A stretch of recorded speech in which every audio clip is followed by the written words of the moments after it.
Between 16th and 19th century, slave trade was a banger. It was a time where many Nigerians and Africans were shipped off to Europe for slavery. But you wouldn't believe if I told you that it was Nigerians that were selling the same Nigerians into slavery. People were selling their brothers, sisters, and cousins and children into slavery just for money. Plenty people did wey sell slave that time, but Efunsetan Aniwura tops the list. Why? Because Efunsetan Aniwura was said to have owned and sold up to 2,000 slaves, many of which she beheaded. And at the point in time, she drowned some of them just because they were worthless and not selling. But let me quickly settle you in on this event.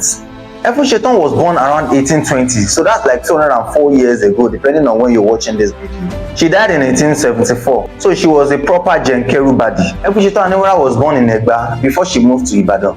Now, I want you to listen very carefully. Efunsetan Aniwura did not start off as a slave trader. No, she started off as a normal trader. She was selling textiles, she was selling dye, she was selling cotton, she was selling tobacco, she was selling food crops and many other things. And the good thing is that she wasn't selling to the local market, she was selling to other African countries. She was an exporter. So she had a lot of rubber. She had money that time. So when Efunsetan Aniwura got to Ibadan, she became very successful. She had lots of money because she was doing normal trade. She was a proper businesswoman because she came from a business family. So she had business sense and she was making a whole lot of money. The only issue she had was that she was not a matrimony person. It's either she's married today, tomorrow she's not married again. And the reason for that is not far-fetched. While she was in Ibadan, she was doing philanthropy with her money. She was building schools, she was helping children, she was helping women and then standing for women equality. She was also a feminist. But like I said earlier, she was not very lucky with matrimony because you can never really tell who a gold digger is. So she's married today, tomorrow she's not married anymore. Just because of her power, she was influential and then she wouldn't let any man take advantage of her.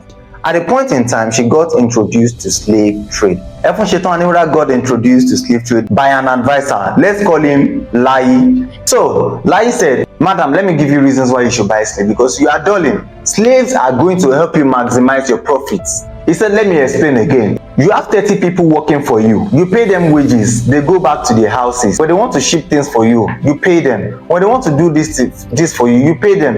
When they want to plant, you pay them. When they want to carry goods, you pay them. That is not a good financial decision." Lai said, "Gege, my friend, please come and tell this madam why she's making a very bad financial decision." So Gege also joined Lai and then they said, "Madam, you need to be a slave trader because slaves make your work very easy. You can use them anyhow. Slaves are like robots. You don't need to pay them.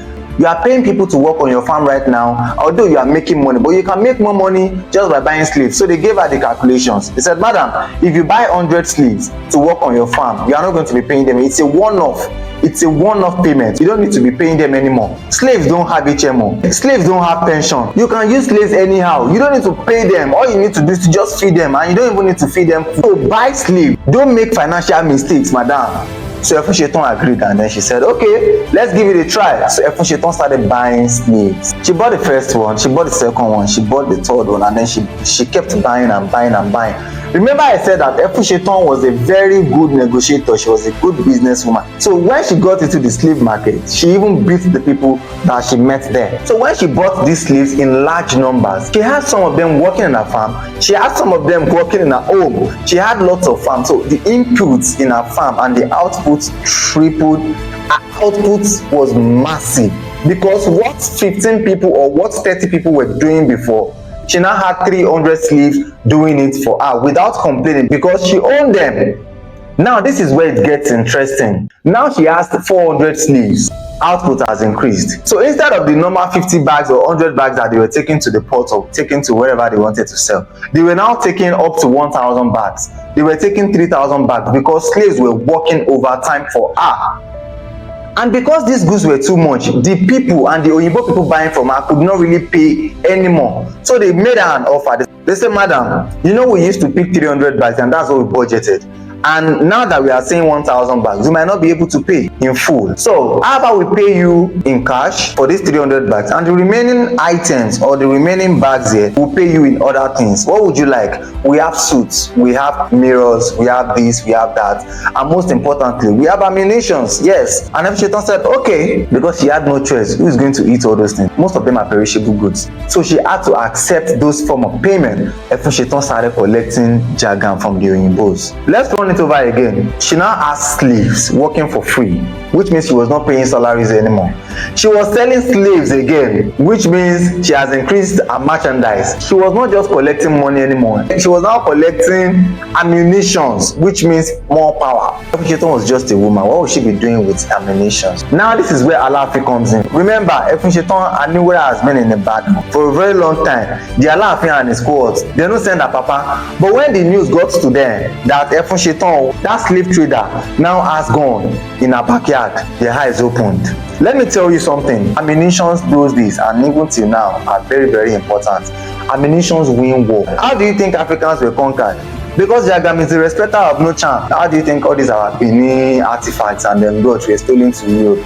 Even in war, a war that will take 3 weeks of wrestling where people will be doing jakadi. Just with a Jagam, the war is over. So the king knew the importance of Jagam. Efunsetan had it in numbers and the king also needed it. They had a meeting and then they agreed that it's high time they brought Efunsetan into their midst. Efunsetan agreed, she went there, and most importantly, they made that the Iyalode of Ibadan.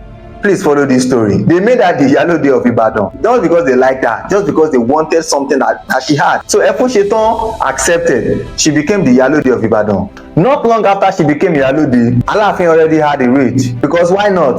Tools don't dey now. So Efunsetan started giving them ammunitions, but the funny thing is that these things were credits. They were not free of charge. She was borrowing them. There was an agreement that once they finish using these things, they were going to be returned to Efunsetan, because it wasn't just the king that Efunsetan was giving these things. She was also giving to other warlords in other areas and other towns. So she was renting all these things to the king, and then they started winning so many wars that time. The king was enjoying the relationship until the king started to gbojumbe. So the money Efunsetan borrowed the king, the ammunition and Jagam, the men that Efunsetan sent to war, the king stepped on everything and didn't return all these things to Efunsetan. That was how problem started. It was then that Efunsetan knew that this thing was a trap. So she started having rift with the king. She didn't send the king anymore. She already knew that this relationship was not a mutual one. So she pulled back from them and she got very angry. But along the line, a very sad situation happened to Efunsetan. She lost her only child during labor. She became very angry. The king was holding on to her things. She had lost her only child. This really had a very negative effect on her. So she became very callous, she became wicked, she became inhuman, bitter and heartless. And since she had a lot of slaves, she called them together and told them that, you know what, henceforth, in this household, nobody must have a child. So she made a rule that in her household, no slave shall have a child just because she lost her only child. Of course, seeing a slave giving birth in her household would trigger her trauma. So that was the beginning of her cruelty. So after she made this rule, she told them anybody found having sex, anybody found having birth, or anybody found pregnant will face a very, very dire consequence. So I hope you are seeing the build-up of her downfall. She was already having issues with the king. She lost a child, she became callous, and she already told her slaves never to have sex and never get pregnant. How is that even possible? Now, remember, the king still needed her support, so the king came back again. The king came again and said, you know what, can you give me more facilities? And then she didn't give the king. They had a lot of argument and then they bullshit themselves, and that was the end of their relationship. Now, the king wanted to get back at Efunsetan Aniwura. So the king and his cohorts, they went behind, and then they agreed to bring up a very strict tax. The tax was that every trader, regardless of what you are selling, the king will be getting a very, very huge percentage of your gain.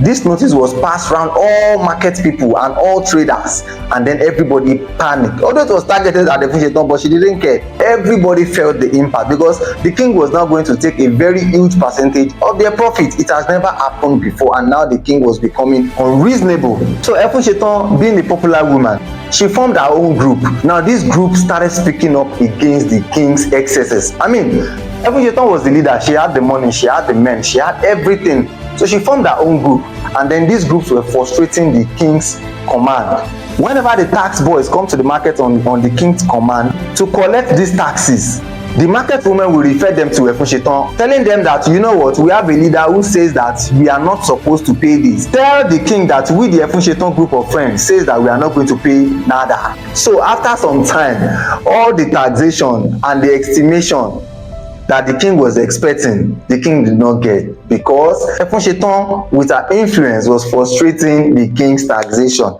This time too, Efunsetan was not just frustrating the king's taxation, she was also frustrating the king's excesses. So when the kings and his chiefs checked the books, they saw that nothing was coming in despite the taxation that they put out there. Then they agreed that Efunsetan Aniwura was the one behind all this lack of profitability. So they called out to the palace and then they said, you know what, you have been found guilty of this and that and that and this and this. This is your penalty. You have to provide this and that. And within few days, Efunsetan provided all that they required. They were shocked. But they wanted to bring her down. That was not enough for them. So they went back and then they told the king that, king, you have to bring her down. The fact that she's still the Yalode of Ibadan, that's why she's still able to call meetings behind your back and then set up people against you. First of all, relieve her of her position. So the king listened and then they called her. Said, Oga, come here. You have been relieved of your Yalode. Then she took it. Now, this didn't really go well with Efunsetan because no matter how rich you are in life, you still need a social rank. And then you've been brought down from a Yalode of Ibadan to just a normal businesswoman. Now that she has been relieved of her chieftaincy, her rank has dropped. The group that she formed, people started backing out. She still has credit with the king that has not been paid. She has lost her child.